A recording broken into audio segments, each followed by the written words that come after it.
নমস্কার বন্ধুরা, welcome back to live আড্ডা ফুটবল। তো বন্ধুরা, আরও একটা নতুন ভিডিওতে তোমাদের সকলকে স্বাগত জানাই। তো বন্ধুরা, ভিডিওটা শুরু করার আগে তোমাদের কাছে একটাই অনুরোধ, সেটা হচ্ছে যে আমাদের এই চ্যানেলে যারা প্রথমবারের জন্য এসেছেন তারা কিন্তু অবশ্যই চ্যানেলটাকে সাবস্ক্রাইব করে পাশের বেল আইকনটি অল করে দেবে, যাতে সবার প্রথমে এরম খেলার আপডেট তোমাদের কাছে পৌঁছে যায়। তো বন্ধুরা, থাম্বনেলটা দেখে তোমরা বুঝতে পেরেছো যে আজকে কোন টপিক নিয়ে আলোচনা হবে। তো তোমরা ভিডিওটা একটা সেকেন্ডও স্কিপ না করে পুরো দেখতে থাকো।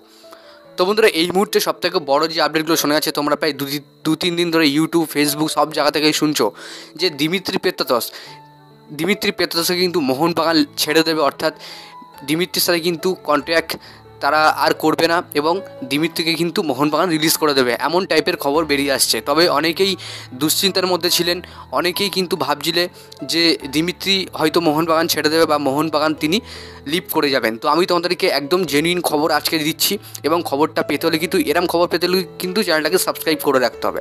দেখো, আমি তোমাদেরকে বলতে চাই, পেত্রাতস তিনি কিন্তু 2026-27 মরশুমে মোহনবাগানেই থাকছেন এবং মোহনবাগান দলের হয়েই খেলছেন, এবং হয়তো অন্য বিদেশি মোহনবাগান ছাড়তে পারে, তবে দিমিকে কিন্তু মোহনবাগান ছাড়বে না।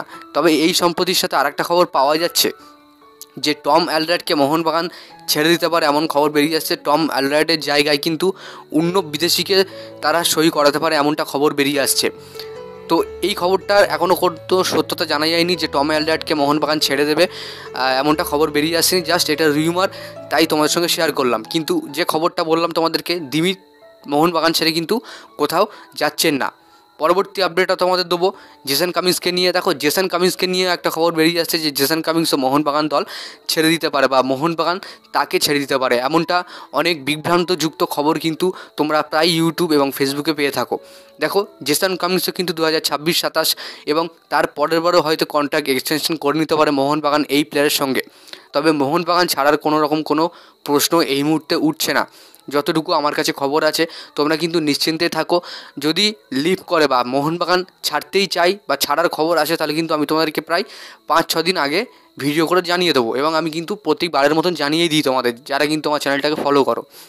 তো এই নিয়ে আশা করছি তোমাদের আর কোনো ডাউট থাকলো না যে দিমি এবং জেসন কামিন্সকে নিয়ে, যে এই দুটো প্লেয়ার দল ছেড়ে দেবে এই বছরই আইএসএল খেলার আগে। তো আশা করছি তোমাদের ডাউটটা ক্লিয়ার করতে পারলাম।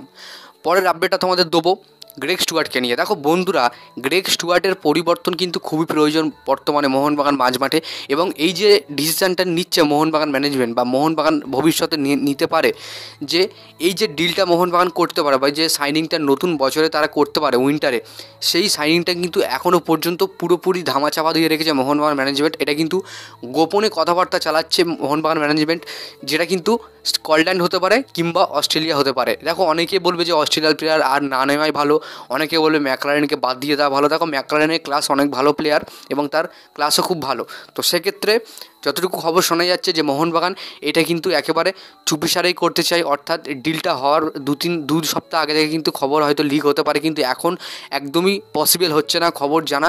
মোহনবাগান খুবই গুরুত্বপূর্ণ এবং গোপনে এই কাজটা চালাচ্ছে নতুন প্লেয়ার সাইনিংয়ে, অর্থাৎ অ্যাটাকিং মিডফিল্ড প্লেয়ারের সাইনিংয়ে কিন্তু প্রচণ্ড গোপনভাবে তারা কাজটা চালাচ্ছে। তো আশা করছি আমার বলতে পারলাম এই ভিডিওতে। তো বন্ধুরা, আজকের জন্য ভিডিওটা এতটাই ছিল। ভিডিওটা ভালো লাইক করে দিও, আর আমাদের এই চ্যানেলে প্রথমবার যেন হতে চ্যানেলটাকে সাবস্ক্রাইব করে পাশের বেল আইকনটি অল করে রাখবে।